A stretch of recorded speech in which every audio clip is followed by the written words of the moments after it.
자, 하나님의 말씀 보도록 하겠습니다. 하나님의 말씀. 네, 출애굽기 23장 16절 말씀입니다. 출애굽기 23장 16절 말씀 우리 함께 한 목소리로 합독하도록 하겠습니다. 출애굽기 23장 16절 말씀 함께 있습니다. 시작. 맥추절을 지키라. 이는 내 수고하여 밭에 뿌린 것에 첫 열매를 거둠이니라. 수장절을 지키라. 이는 내가 수고하여 이룬 것을 연말에 밭에서부터 거두어 저장함이니라. 아멘. 기도하겠습니다. 주님 감사합니다. 오늘도 귀한 말씀을 이 새해 첫날 우리에게 주심을 감사합니다. 이 말씀을 통해서 우리의 믿음과 신앙이 주님 앞에 온전해질 수 있도록, 거룩해질 수 있도록 성령님께서 붙잡아 주시고 변화시켜 주시옵소서.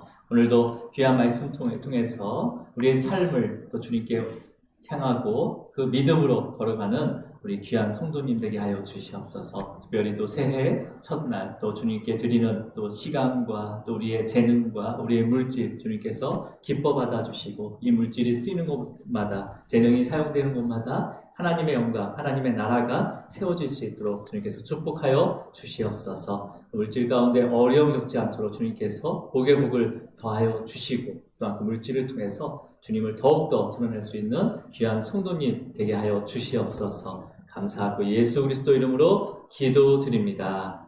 아멘, 아멘. 우리 인사 나누도록 하겠습니다. 네, 새해 복 많이 누리세요. 새해 복 많이 누리세요. 네, 새해 복 많이 누리시기 바랍니다. 네, 새해 복 많이 누리시기 바랍니다. 네, 맞습니다. 우리가 지금 이스라엘의 3대 절기를 보고 있어요. 이제는 여러분 이제 어느 정도 이제 이 말씀을 하셔야 돼요. 3대 절기는 유월절과 또 맥추절, 그 다음에 오늘 볼 이제 수장절, 초막절, 장막절이라고도 합니다. 이 세 가지 절기는 이스라엘 남자라면 누구든지 한 해에 3번은 예루살렘 올라와서 지켜야 된다라고 명령을 하셨어요. 그래서 우리가 배우면서 이 절기를 배우면서 이 세 가지 절기가 독립된 절기가 아니라 아주 밀접하게 연결되어 있다는 것을 우리가 알았잖아요. 그죠? 그래서 6월절부터 시작해서 6월절과 맥추절 사이는 그냥 따로 떨어진 게 아니라 그 안에 무교병의 절기와 또 지난주에 배웠던 초실절을 통해서 50주, 7주가 지나야지, 그 기준으로 7주가 지나야지 맥추절을 지킬 수 있다라는 것을 우리가 배웠어요. 그죠? 그래서 먼저 맥추절을 또 지키기 위해서는 6월절 다음 그 7주가 시작되는 초실절, 그 무교절을, 초실절과 무교절 절기를 지켜야 되는데, 특히 초실절을 지키기 위해서는 뭘 심어야 됩니까? 성경에 언급되지 않았지만, 이 초실절에 드릴 첫 보리를 반드시 심어야 되는 거죠. 그죠? 반드시 심어야 됩니다. 이런 첫 보리를 심어야 되는 또 수고가 우리에게 필요한 거죠. 그죠? 그래서 우리는, 이미, 우리가 마음 가운데, 또 우리의 삶 가운데 복음을 심어야 되는 겁니다. 그죠? 자, 그러면서 이스라엘 백성들은요, 광야에서 농사를 한 번도 지어보지 못했잖아요. 그죠? 그럼에도 불구하고 가나안 땅에 들어가서 첫 보리를 심을 수 있었던 것은 뭐예요? 율법을 기억하면서 그 율법을 지키기 위해서 믿음으로 심었던 거죠. 믿음으로 심었던 겁니다. 이렇게 믿음으로 심은 보리의 첫 수확은요, 첫 수확으로 인해서 이스라엘 백성들은 가나안 땅에 들어가서 초실절을 지키면서 이제 만나가 그친 그 가나안 땅에서 아마 이스라엘 사람들도 이스라엘 사람이든 가나안 사람이든 모두 겪게 되는 그 가나안 땅에서 모두 겪게 되는 아주 심한 기근 가운데서도 하나님께서는 견디게 하셨습니다. 그죠? 견디게 하셨어요. 그리고 7주가 지난 후 맥추절을 지키는 그 날은 어떤 날이에요? 밀수확이 끝나는 날이잖아요. 가나안 땅의 주식이 밀수확이 끝나고 각 가정별로 이제 밀들을 수확한단 말이에요. 그래서 그 수확한 밀의 10분의 2 에바를 떡으로 만들어서 요제로 드리게 됩니다. 그래서 이 요제는 가족들, 제사장들 뿐만 아니라 그 다음에 가족들, 그 다음에 이웃들, 종들과 나그네와 그 다음에 손님과 그 다음에 고아들과 과부들까지도 함께 나누는 아주 기쁜 교제를 나누게 되는 거죠. 이러한 삶은 가나안 사람들이 이해할 수 없는 삶이에요. 그죠? 가나안 땅에서 거주하는 거주민이나 그 주변의 이방 사람들이요, 별 이상한 애들 왔다라고 생각하게 되는 삶이죠. 근데 하지만 이거는 완전히 구별된 삶인 거죠. 거룩한 삶인 거죠. 그죠? 예. 그래서 이스라엘 백성들은요, 그 율법의 순종함으로 하나님께서 그 가나안 땅에서 거룩한 삶을 살게 한 거잖아요. 그죠? 율법의 순종함으로 인해서 가나안 땅에서도 거룩한 삶을 살게 하신 거예요. 결국 하나님께서 말씀을 통해서 이스라엘 백성들을 거룩하게 만들어가고 계신 거죠. 그죠? 거룩하게 만들어 가신 거예요. 여러분, 2021년 우리 교회 말씀, 표 및 말씀이 뭡니까? 하나님의 말씀은 흥왕하여 더하더라. 네. 단순히 하나님의 말씀이 우리를 흥왕하고 더하게 만드는 거, 그거 이상이죠. 뭐가 필요하냐면 순종이 필요한 거예요. 순종이.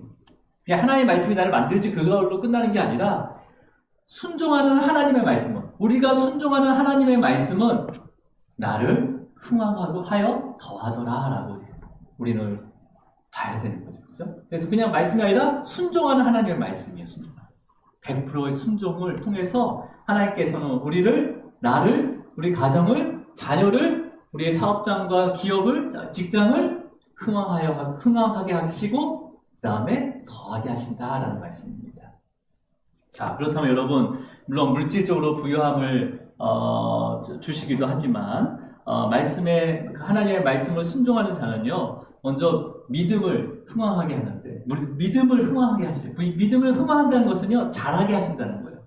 그렇죠? 네, 믿음을 흥왕하게 하십니다. 그 다음에 더한다는 것은 2배로 만든다는 건데, 이거는 양적인 부분이 아니라 그 모습이 바뀐다는 거예요. 그래서 그 바뀌는 모습이 뭐예요? 우리의 삶을 변화시키고 성화시킨다는 거죠. 그래서 하나님의 순종하는 하나님의 말씀은요, 나의 믿음을 자라게 하고 나의 성품과 삶을 성화시킨다라는 게 우리 올해 2021년에 우리 교회에게 주신 주제 말씀이자 표가 됩니다. 이 말씀이 여러분의 삶 가운데, 또 여러분의 자녀와 가정과 직장과 사업장 가운데, 교회 가운데 임하기를 축복합니다. 예. 자, 그래서 이번 주 이제 2주간, 이번 주부터 2주간 이제 3대 절기 중에서 우리가 이제 마지막 수장절, 그러니까 한 해 추수한 곡식을 저장하고 감사하는 절기가 수장절이에요. 그래서 수장절, 그러니까 수장절을 묵상하는데요. 이 수장절은요, 이제 맥추절, 그러니까 77절 오순절을 지킨 후에 3개월 후인 7월 15일에 지키는 절기가 바로 유대인 달력 7월 15일 날 지키는 절기가 바로 수장절입니다. 이제 우리 달력으로는 한 10월에서 11월 사이가 되는 거예요. 그래서 이날은요, 모든 이스라엘 백성들이 자기의 앞마당이나 뜰이나 옥상에다 텐트를 칩니다. 이 텐트를 칠 때 규칙이 있어요. 그냥 아무 텐트를 친 게 아니라 별이 3개 이상 보여야 돼요. 누웠을 때. 그렇게 텐트를 치고 일주일 동안 거기서 생활을 하게 됩니다. 그러면서 하나님께서 그 광야 생활에 함께 하신 그 하나님을 기억하게 하고, 또 가나안 땅으로 인도하신 그 하나님의 은혜를 감사하는 절기가 바로 이 수장절이에요. 그래서 텐트를 친다고 해서 초막절, 장막절이라고도 합니다. 그래서 수장절, 초막절, 장막절, 이렇게 같은 말이에요. 자, 그래서 맥추절이 그 6월절과 무교절 절기와 초실절이 연결된 것처럼 이 수장절도 그냥 이 수장절만 딱 지키는 게 아니라 수장절의 시작이 바로 나팔절이에요. 그리고 속죄일을 통해서 초막절까지, 수장절까지 지키게 됩니다. 그래서 오늘은 나팔절을 함께 묵상하도록 하겠습니다. 나팔절. 자, 우리 말씀 먼저 레위기를 볼게요. 레위기 23장 24절 말씀을 한번 먼저 읽어보도록 하겠습니다. 23장 24절 말씀 시작. 이스라엘 자손에게 여호와이니라 일곱째 달 곧 그달 첫날은 너희에게 쉬는 날이 될지니 이는 나팔을 불어 기념할 날이요 성회라. 네, 지금 일곱째 달, 유대인 달력으로는 7월이죠. 7월 첫날, 그달 첫날이니까 7월 2일이에요. 이날은 쉬는 날이라는 것입니다. 쉬는 날이고 나팔을 불어서 기념할 날이다. 그리고 성회로 거룩한 안식일로 지켜라 라고 말씀을 하고 계십니다. 여러분, 이스라엘 백성들이요, 가나안에 들어가면 이제 맥추절에 밀을 다 수확하잖아요. 그 뒤로부터는 이제 여름 과일을 수확을 준비합니다. 그래서 맥추절이 지난 다음에 첫 번째로 그 열매가 맺는 게 무화과예요. 무화과. 첫 번째로 맺는 게 무화과고, 마지막에 맺는 완전히 끝나는 열매가 포도예요. 포도. 그래서 6월 말까지, 거의 6월 말까지 가나안의 모든 여름 작물이 무화과, 그 다음에 석류, 화석류라고 합니다. 성경에는 화석류라고 되어 있어요. 석류라든지 올리브라든지 대추야자, 꿀, 이제 이런 거, 대추야자, 그 다음에 포도 수확이 완전히 이제 끝나게 되는 거죠. 그래서 특히 올리브와 포도는요, 수확하자마자 그 틀에다 넣어서 즙을 내요. 그래서 올리브유와 그 다음에 포도주로 만들어서 저장을 하게 됩니다. 그러면서 이제 한 해 농사가 마무리가 되는 거죠. 자, 그리고 나서 7월 1일 날 뭘 부르라고 합니까? 네, 나팔을 불어서 거룩한 모임을 가져야 된다라고 합니다. 그래서 나팔을 분다고 해서 나팔절이라고 하는 거예요. 나팔절.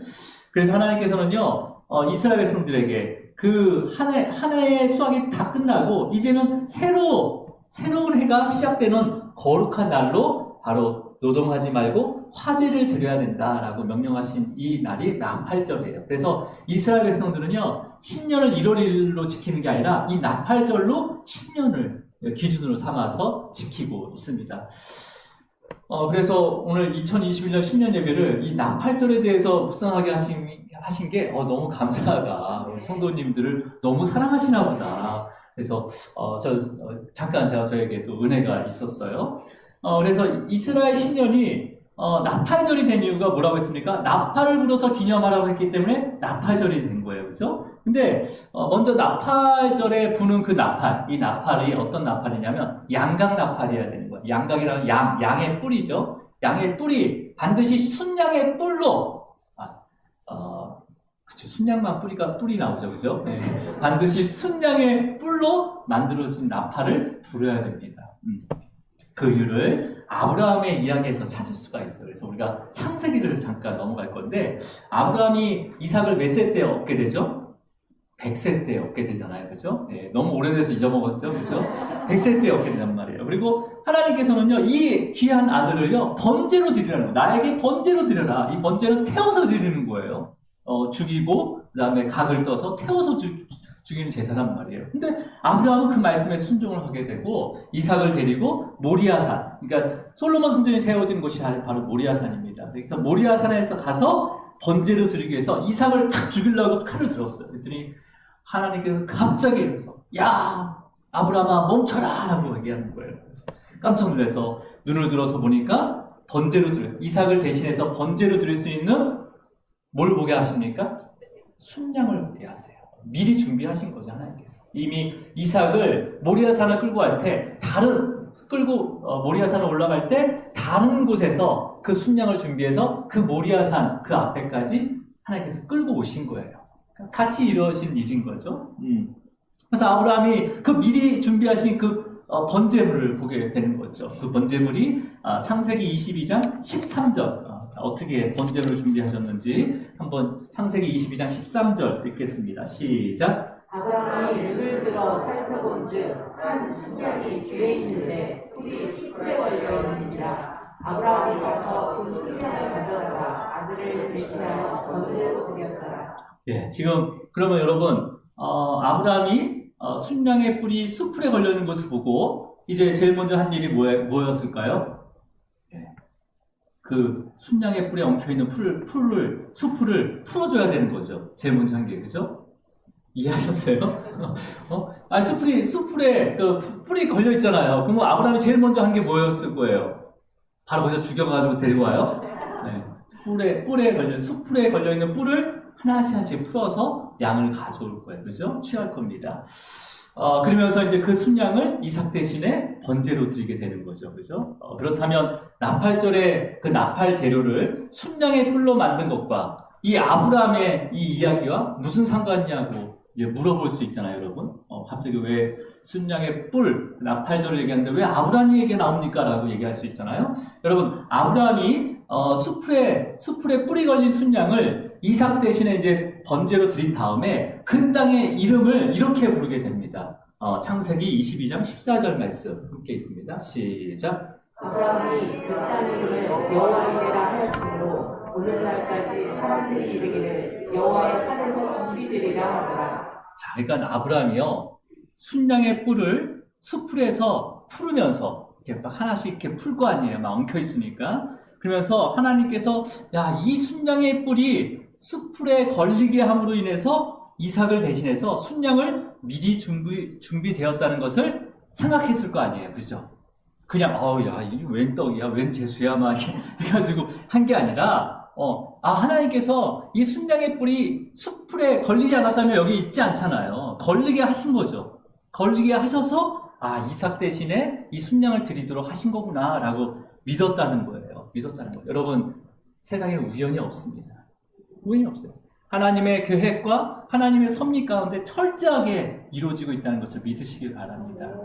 그러니까 그리고 아브라함은요 이 순양을 이삭 대신에 드린 다음에 그 땅의 이름을 뭐라고 얘기했습니까? 여호와의 이레라고 한 거예요. 여호와의 이레. 여호와의 이레가 무슨 뜻이에요? 하나님께서 준비하신다. 이미 준비하셨다라는 의미죠. 그러니까 순양의 뿔을 딱 풀면서 숯불에서 풀면서 그러면서 무슨 생각했다는 거야? 하나님께서 준비해주신 거네. 그러면서 그 땅의 이름을 여호와 이레라고 얘기한 거죠. 그냥 여호와 이레라고 한 게 아니라 그런 삶 가운데 계속 묵상했다는 거예요. 묵상했다는 거예요. 그리고 오늘날까지 여호와의 산에서 준비하신다라고 이제 본문을 기록하고 있습니다. 여러분, 여호와의 산은 어디예요? 여호와 하나님께서 임재하신 곳이 바로 여호와의 산이에요. 그렇죠? 바로 성전이 되는 거죠. 그리고 예수 그리스도의 그 십자가의 죽음으로 인해서 그 성소와 지성소를 맡고 있었던 휘장이 찢어졌습니다. 그것을 통해서 또 예수님께서 부활하시고 승천하심으로 인해서 주님의 영이시고 하나님의 영이신 성령님께서 이 땅 가운데 내주하시면서 우리의 심령 가운데 또 주님의 몸된 교회가 바로 여호와의 산이 되었습니다. 그래서 예배를 드릴 때마다 그 성전에 우리가 마음으로 영과 진리로 예배를 드릴 때마다 주님께서 모든 것을 준비하신다는 것을 믿음의 눈으로 보게 하셨어요. 그렇죠? 그렇잖아요, 여러분. 우리가 기도할 때, 어떤 소원을 가지고 기도할 때, 주님께서 이미 준비하고 계시고, 이미 이뤄가시고 있구나 것을 믿게 되잖아요. 여호와 이레라고 고백을 하게 되잖아요. 그래서 한 해 동안, 가나안 땅에서요, 모든 추수를 마친 후에, 1월 7일, 첫날에 이스라엘 백성들이 그 추수한 모든 것이 누가 준비한 거라고 고백하는 거예요? 하나님께서 미리 준비하셨구나. 그 가나안 땅에서 농사도 제대로 농사한 것도 모르는 우리에게 미리 하나님께서 준비해 주셨구나라는 것을 수확을 마친 다음에 기억하고 기념하기 위해서 여호와 이레 땅에서 그 드려졌던 그 숯불에 순양의 뿔로 만든 나팔을 불게 하신 겁니다. 불게 하신 거예요. 네. 그리고 화제를 드리면서 다시 이제 새로 시작하는 한 해도요, 주님께서 준비해 주실 것을 또 믿음으로 바라보면서 거룩한 성회를 드리게 됩니다. 그러니까 우리가 신년 예배를 어떻게 드리는 거예요? 작년 한 해 동안 하나님께서 부어주신 은혜와 준비해 주신 그 은혜를 누렸던 것처럼 올 한 해도 주님께서 준비해 주신 모든 복을 믿음으로 드릴 수 있도록 기도하고 영광을 올려드리는 게 바로 이 신년 예배, 나팔절의 의미가 되는 거예요. 그러니까 우리가 오늘 드리는 이 예배도 어떤 의미를 갖고 있는 거예요? 나팔절의 의미를 가지고 있는 거예요. 그렇죠? 여러분, 지난 1년 동안 코로나로 인해서요, 잠시 멈추어졌던 교회 사역 중에 하나가 뭐냐면, 매월 초에 드렸던 바로, 새벽 월삭 기도회였어요. 그죠? 예. 그러니까 매월 첫날 새벽에 드리는 이 월삭 기도회는요, 뭐예요? 지난 한 달의 은혜를 감사하는 거잖아요. 그죠? 그 은혜를 감사한 것 뿐만 아니라 새로 시작하는 이 한 달도 하나님께서 이미 준비하신 그 은혜를 내가 믿음으로 누리게 해달라는 바로 기도의 시간이 바로 새벽 월삭 기도회죠. 예. 바로 이것도 나팔절의 의미를 함께 가지고 있는 겁니다. 그리고 이러한 시간들이 우리의 삶 가운데 회복되기를 축복합니다. 예. 그래서 2월 달부터는 한 명이 됐든 두 명이 됐든 매월 첫날 월삭 기도를 드리려고 시작을 하려고 합니다. 그래서 기도해 주시기 바랍니다. 그러면서 이스라엘 백성들이요, 그 나팔을 실제로 또 언제 불었냐면, 이런 3대 절기에도 나팔을 불렀고요, 나팔절에도 불렀고, 그다음 매월 첫날, 1년의 그 첫날 이 월삭을 드릴 때도 나팔을 불렀어요. 그 다음에 안식일에도 나팔을 불렀고, 대속제일, 다음 주에 볼 대속제일에도 나팔을 불렀습니다. 그것뿐만 아니라 40년 광야 생활을 하던 중에 구름기둥과 불기둥이 이렇게 움직일 때 나팔을 불어서 모든 진영이 움직일 수 있도록 또 나팔을 불었어요. 그러니까 우리가 장막을 거두어서 움직일 때도 나팔을 불었습니다.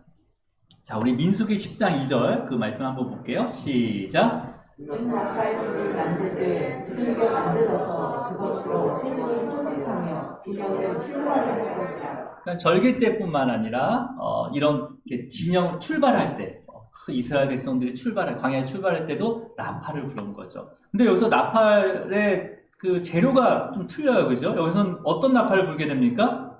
양각 나팔이 아닌 은나팔을 불게 돼요. 이것을 두들겨서 만들으라는 거거든요. 가지고 나온 게 아닙니다, 그죠? 이 나팔은 가지고 나온 게 아니에요. 그냥 현장에서 직접 만든 거죠. 자작을 한 거죠, 그죠? 자작을 해서 불게 합니다. 그럼 왜 양각 나팔이 아닌 은나팔일까요?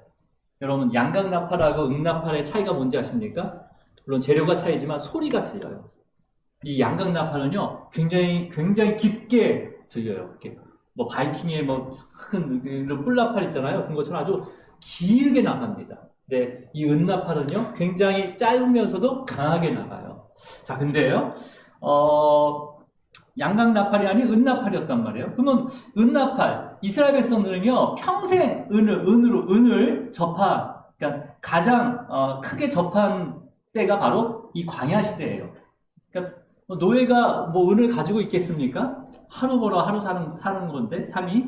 그러니까 평생 광야에서 처음으로 은을 2번 사용해요. 크게 2번 사용하는데, 언제 사용하냐면, 첫 번째, 성막을 만드는데, 그 성막 안에 성소와 지성소를 세우게 됩니다. 근데, 성소와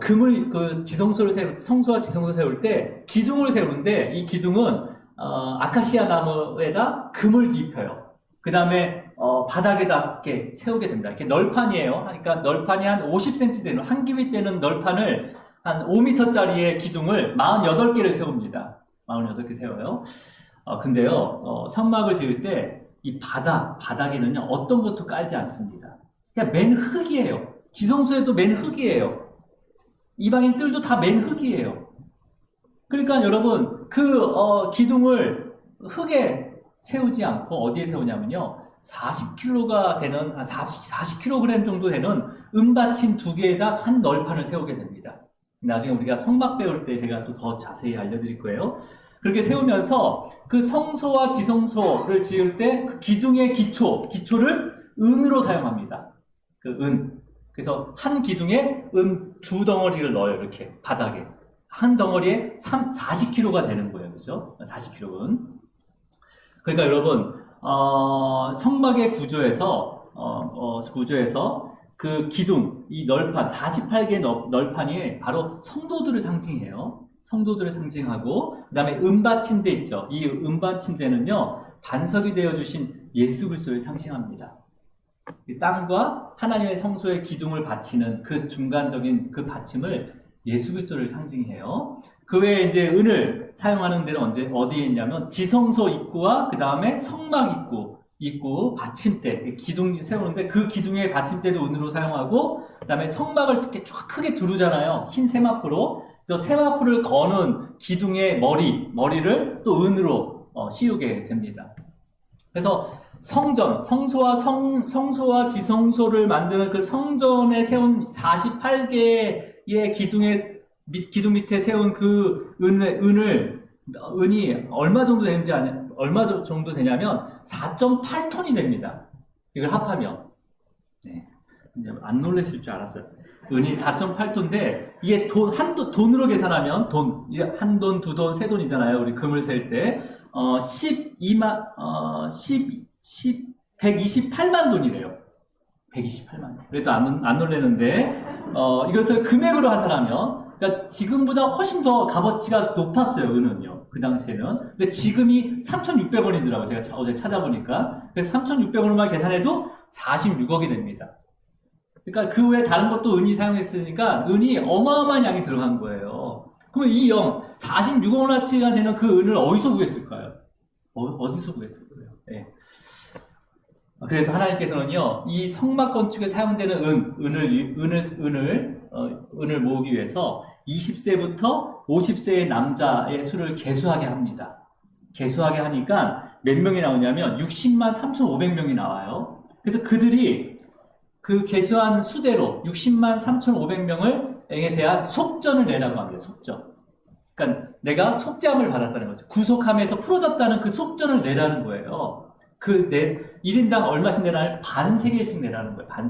반세겔은요, 한 세겔은 11.4g입니다. 반세겔이면 몇 g이에요, 그러면?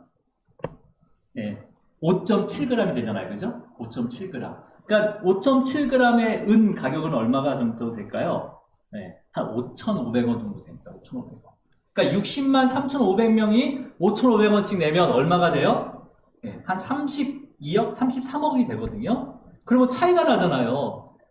성전에 건축하는 금액은 최소 46억에서 50억까지 드는데 33억밖에 거둘 수 없잖아요. 나머지는 어떻게 했을까요? 그 부족한 은은 어디서 구했을까요? 네.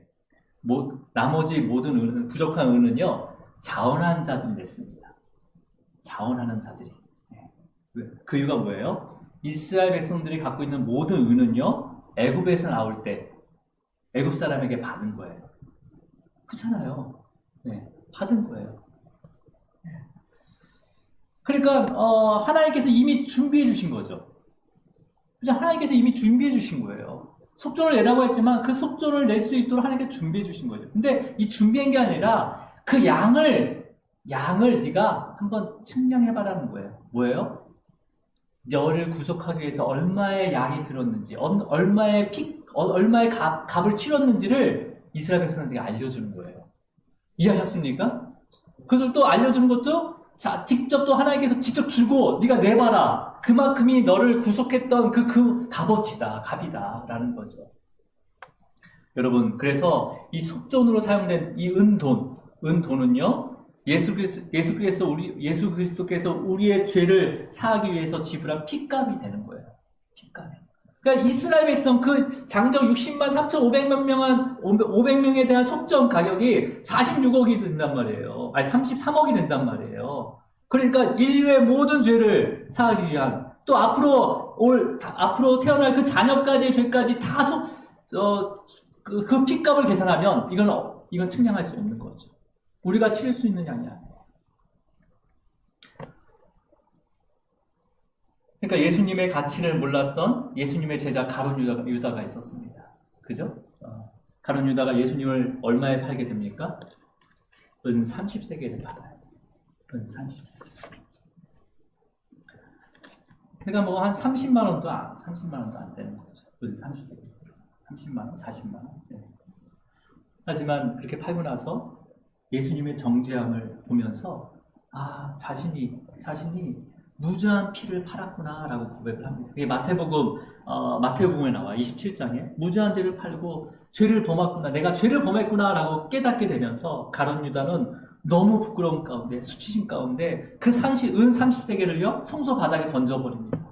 그리고 목숨을 끊게 됩니다. 스스로. 자, 우리 마태복음 27장 6절을 한번 읽어볼게요.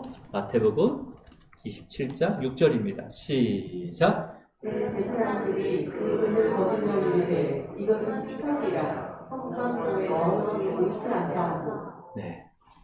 그러니까 이스라엘 백성들은요, 은은 화폐로 많이 사용했거든요. 화폐보다는 뭘로 생각했어요? 속전에 대한 돈을 생각했단 말이에요. 속전을 상징하고요. 또 성전의 그 기둥에 바치는 그 기초로 예수님을 상징했습니다. 그 은에 대해서.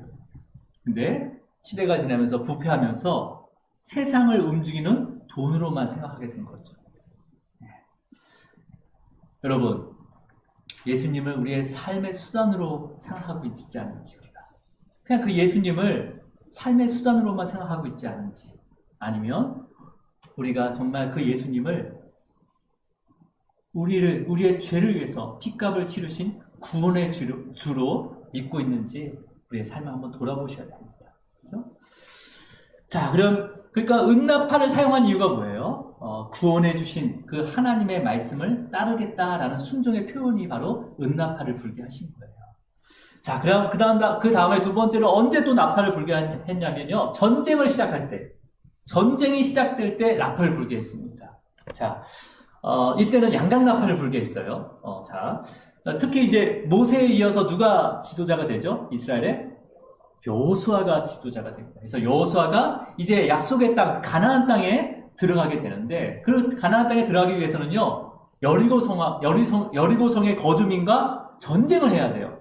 싸워야 하고요. 그 여리고성을 점령해야지만이 그 약속의 땅에 들어갈 수가 있는 거예요. 그래서 그때 뭐라고 얘기하냐면 어떤 전략을 얘기하냐면 모든 이스라엘 백성들이요 여리고성을 하루에 한 번 돌고 일곱째 날은 7번 돌라고 명령하십니다. 그러니까 하나의 전략이죠, 전략. 예. 이게 말이 됩니까? 어떤 성을 점령해야 되는데 하루에 한 번씩 나팔을 불면서 불고 마지막 날은 7번을 돌고 나서 크게 외치라고 얘기하거든요. 예.